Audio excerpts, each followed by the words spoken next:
मित्रों, एक बार की बात है, भगवान श्री कृष्ण द्वारिका में अपने सिंहासन पर विराजमान थे। तभी देवी सत्यभामा भगवान श्री कृष्ण के पास आ पहुंचती हैं और भगवान श्री कृष्ण से कहती हैं, हे प्रभु, आज मेरे मन में एक बहुत ही अजीब प्रश्न उठ रहा है। अगर आपका आज्ञा हो तो मैं आपसे पूछ लूं। तब भगवान श्री कृष्ण मुस्कुराते हुए कहते हैं, देवी, तुम निश्चिंत होकर अपने प्रश्न का उत्तर पूछ लो। मैं तुम्हारे प्रश्न का उत्तर अवश्य दूंगा। तब देवी सत्यभामा कहती हैं, हे प्रभु, कृपया करके बताइए कि क्या एक विधवा स्त्री पराये पुरुष के साथ संबंध बना सकती है, और हे प्रभु, एक विधवा स्त्री के साथ संबंध बनाना सही है या गलत?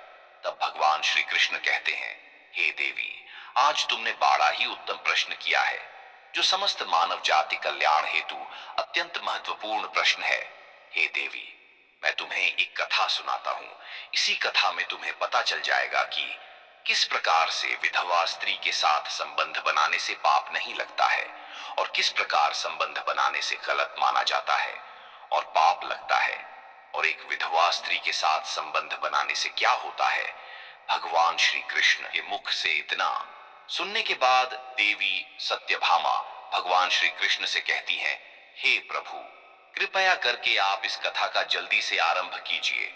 मैं बहुत ही ध्यान से सुनूंगी। मित्रों, आज का यह वीडियो बहुत ही ज्यादा ज्ञानवर्धक और खास होने वाला है, इसलिए वीडियो को तुरंत लाइक करके और चैनल को जल्दी से सब्सक्राइब कर दो, ताकि प्राचीन कहानियां से आप हमेशा जुड़े रहें। और एक बार कमेंट बॉक्स में जय श्री कृष्ण, राधे राधे जरूर दे, ताकि भगवान श्री कृष्ण की कृपा आप सभी पर हमेशा बना रहे। मित्रों, कथा को आरंभ करते हुए भगवान श्री कृष्ण देवी सत्यभामा से कहते हैं, हे देवी, एक समय की बात है, रघुनाथपुर गांव में सेठ हरि प्रसाद अपनी शानो शौकत के लिए जाने जाते थे। वह लगभग 40 वर्ष के थे, लेकिन उनकी आंखों में एक गहरी उदासी झलकती थी। उनकी पत्नी का देहांत वर्षों पहले हो गया था और उनका बेटा विदेश में रहता था। उनका जीवन धन दौलत के बावजूद खाली था। एक दिन सेठ जी ने गांव के मंदिर में एक महिला को देखा। वह साधारण सी साड़ी में माथे पर चंदन लगाए प्रार्थना कर रही थी। उसका नाम सुमित्रा था। उसकी उम्र लगभग 30 साल की थी और वह अपने बेटे आरव के साथ रहती थी। उसकी आंखों में गहरा दर्द छिपा था, लेकिन उसका आत्मसम्मान उसकी सबसे बड़ी शक्ति थी। सेठ जी ने पहली बार उसकी ओर ध्यान से देखा और सोचा, कौन है यह महिला? इसके चेहरे पर इतनी शांति और दर्द साथ साथ कैसे हो सकते हैं? सेठ जी ने धीरे धीरे सुमित्रा से बातचीत शुरू की। वह हर सुबह मंदिर आते और पूजा के बाद सुमित्रा से 2-4 बातें करने की कोशिश करते। सुमित्रा पहले तो झिंकी, लेकिन सेठ जी का विनम्र स्वभाव देखकर उसने बात करनी शुरू कर दी। एक दिन सेठ जी ने कहा, सुमित्रा, तुम्हारा बेटा आरव बहुत होनहार लगता है। क्या तुम चाहोगी कि मैं उसकी पढ़ाई में मदद करूं? सुमित्रा चौंक गई। उसने विनम्रता से कहा, सेठ जी, मैं आपकी भावना समझती हूं, लेकिन मैं किसी पर बोझ नहीं बनना चाहती। सेठ जी मुस्कुराए और बोले, तुम इसे बोझ क्यों समझती हो? ये तो मेरा सौभाग्य होगा कि मैं तुम्हारी मदद कर सकूं।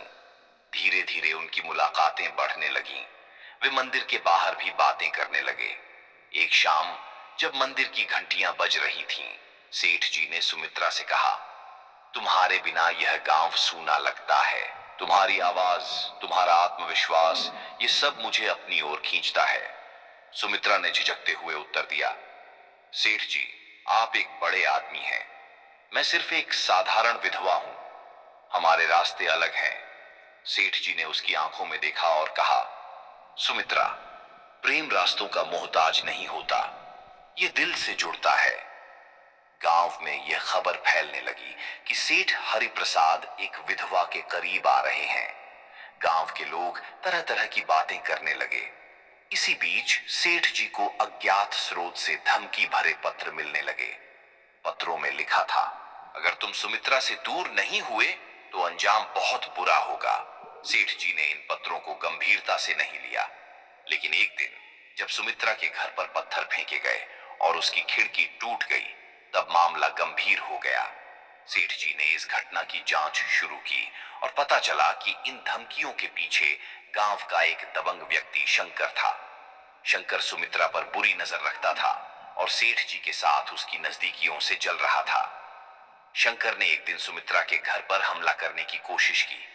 वह देर रात उसके घर के अंदर घुस गया, लेकिन सेठ जी वहां समय पर पहुंच गए।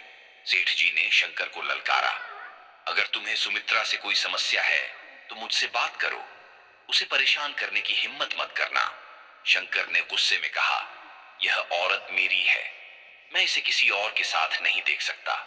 सेठ जी ने कहा, सुमित्रा कोई वस्तु नहीं जिसे कोई भी अपना कह दे। वह स्वतंत्र है और उसके जीवन का फैसला करने का अधिकार सिर्फ उसे है। शंकर ने गुस्से में कहा, तुम इस गांव में अमीर हो, लेकिन तुम भी इस समाज से ऊपर नहीं हो। सुमित्रा इस घटना के बाद बहुत डर गई। उसने सेठ जी से कहा, आपकी भलाई इसी में है कि मुझसे दूर रहें। मैं नहीं चाहती कि मेरी वजह से आपको कोई नुकसान हो। सेठ जी ने उसकी आंखों में देखा और कहा, सुमित्रा, तुम्हें लगता है कि मैं डर जाऊंगा? तुम्हारे लिए लड़ना मेरे जीवन का उद्देश्य बन गया है। तुमने मुझे एक नया जीवन दिया है।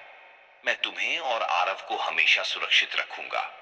सुमित्रा ने भावुक होकर कहा, आपकी बातें सुनकर ऐसा लगता है जैसे मैं किसी स्वप्न में जी रही हूं। सेठ जी ने उसका हाथ थामते हुए कहा, यह स्वप्न नहीं सुमित्रा, यह हमारा भविष्य है। मैं तुम्हारे साथ एक नई शुरुआत करना चाहता हूं। क्या तुम मेरे साथ चलोगी?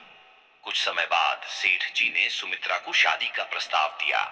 सुमित्रा ने कहा, मैं एक विधवा हूं, समाज हमें कभी स्वीकार नहीं करेगा। सेठ जी ने उत्तर दिया, मुझे समाज की परवाह नहीं, मुझे सिर्फ तुम्हारे और आरव के भविष्य की परवाह है। इसी बीच शंकर ने सेठ जी की संपत्ति पर हमला करने की योजना बनाई। उसने उनके गोदाम में आग लगा दी, लेकिन समय पर कानून ने उसे गिरफ्तार कर लिया। शंकर के जेल जाने के बाद सुमित्रा ने महसूस किया कि सेठ जी का प्रेम सच्चा था। उसने शादी के लिए हाँ कर दी।